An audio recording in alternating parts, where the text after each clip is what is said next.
அன்பு நெஞ்சங்களே, இறைவன் நமக்கு தந்த புதிய நாளிலே இறைவனுக்கு நன்றி கூறி இறை வார்த்தையால் நம் வாழ்வை பயனுள்ளதாக மாற்றுவோம். இறைவன் நம் அனைவரை நிறைவாக ஆசீர்வதித்து பாதுகாத்து வழி நடத்துவாராக. இன்றைய நற்செய்தி வாச சிந்தனை, இயேசு கலிலேயாவில் பணி தொடங்குதல். மத்தேயு நற்செய்தி நூல் பிரிவு 4, இறை சொற்றொடர்கள் 12 முதல் 17 மற்றும் 23 முதல் 25 முடிய. இதன் விளக்கம் அறிவோம். ஒரு முக்கியமான செய்தியும் இப்பகுதி தன்னகத்தை கொண்டுள்ளது. கலிலேயாவின் குறுநில மன்னன் ஏரோது அந்திப்பாசு என்பவனை கண்டித்ததாலேயே திருமுழுக்கு யோவான் காவலில் வைக்கப்பட்டார். அவன் தன் சகோதரன் பிலிப்பு உயிரோடு இருக்கும்போதே அவன் மனைவி வைத்திருந்ததால் யோவானின் கோபத்துக்கு ஆளாகி இருந்தான். அவளுடைய தூண்டுதலால் யோவானை கொலையும் செய்தான். ஆனால் இயேசுவோ யோவான் கைது செய்யப்பட்டார் என கேள்விப்பட்டும் ஏரோதின் எல்லைகளிலேயே தம்முடைய பணியை தொடங்குவதன் மூலம் அரசனுடைய அடக்குமுறைகளுக்கு தாம் பணிந்தவர் அல்ல என காட்டுகிறார். யோவான் காவலில் வைக்கப்பட்ட முதல் யோவானின் செய்தியை தன்னுடைய செய்தியாக ஏற்றுக்கொண்டு யோவானின் பணியை தொடருகின்றார் இயேசு. எவ்வித தற்பெருமை உணர்வுகளும் அற்றவராய் ஒரே சீராக அவர் கடவுளின் ஊழியரின் சுவடுகளில் தொடர்வது வெகு சிறப்பு.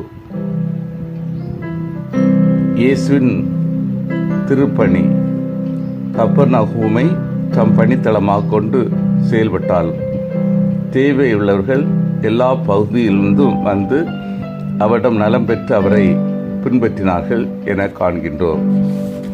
அன்பார்ந்தவர்களே, இயேசு தனது சொந்த ஊரான நாசரேத்தை விட்டு அகன்று கப்பர்நகூமுக்கு செல்கிறார். இதுவரை தனது தாயோடு இருந்தவர், தனக்காக வாழ்ந்தவர், தன்னை தயாரித்தவர் இப்போது எதை நோக்கி அவரது பயணம் இருந்ததோ அதனை தொடங்குகிறார்.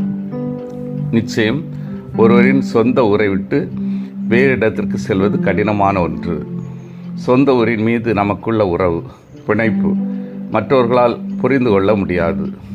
ஆனாலும் அதைவிட கடவுள் தனக்காக வகுத்திருந்த திட்டத்தை செயல்படுத்துவது முக்கியமானது என்பதை இயேசு உணர்ந்திருந்தார். மத்தேயு நற்செய்தியாளர் இயேசுவின் பணிவாழ்வின் தொடக்கத்தை இறைவாக்கிய எசாயாவின் அறைகூவலின் நிறைவேறுதலாக பார்க்கிறார். காரிருளில் வாழ்ந்த மக்கள் பேரொளியை கண்டார்கள். சாவின் நிழல் சூழ்ந்துள்ள நாட்டில் குடியிருப்போர் மேல் சுடரொளி உதித்துள்ளது. கிறிஸ்து பிறந்ததால் ஒளியும் வாழ்வின் நம்பிக்கையும் இந்த பரப்பில் உருவானது. இயேசு தம் பணியை தொடங்கிய முதல் கட்டத்திலேயே ஒரு அறிவிப்போடு மக்களை அணுகிறார். அதாவது, மனமாறுங்கள், விண்ணரசு நெருங்கி வந்துவிட்டது என்ற அறிவிப்பு இயேசுவின் வாயிலிருந்து வெளிப்படுகிறது. விண்ணரசு என்பது இறையாட்சியை குறிக்கும். கடவுளின் ஆட்சி நெருங்கி வந்துவிட்டது என இயேசு மக்களுக்கு அறிவிக்கிறார். மக்கள் தம் வாழ்க்கை முறையை மாற்ற வேண்டும், கடவுளின் பார்வையை பெற வேண்டும், கடவுளின் திருவுளம் யாதென அறிந்துணர்ந்து அதை தம் வாழ்வில் செயல்படுத்த வேண்டும்.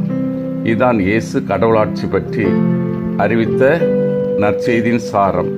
மனம் மாற வேண்டும் என்றால் மனித சிந்தனை நன்னெறிக்கு ஏற்ப அமைய வேண்டும் என பொருள்படும்.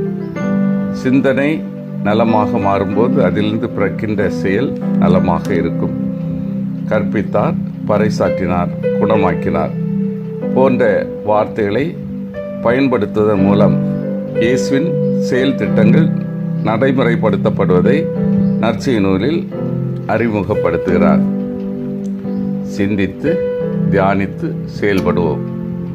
எனது பணி நம்பிக்கையற்றோருக்கு நம்பிக்கையாக இருக்கிறதா? உண்மையான மனமாற்றம் என்னுடைய வாழ்வில் உள்ளதா? இறையாட்சி பணிக்காக நான் என்னை முழுமையாக ஈடுபடுத்துகின்றேனா? மன்றாடுவோமாக.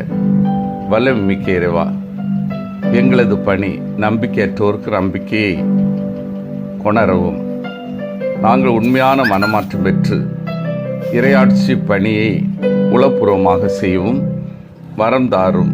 ஆமீன்.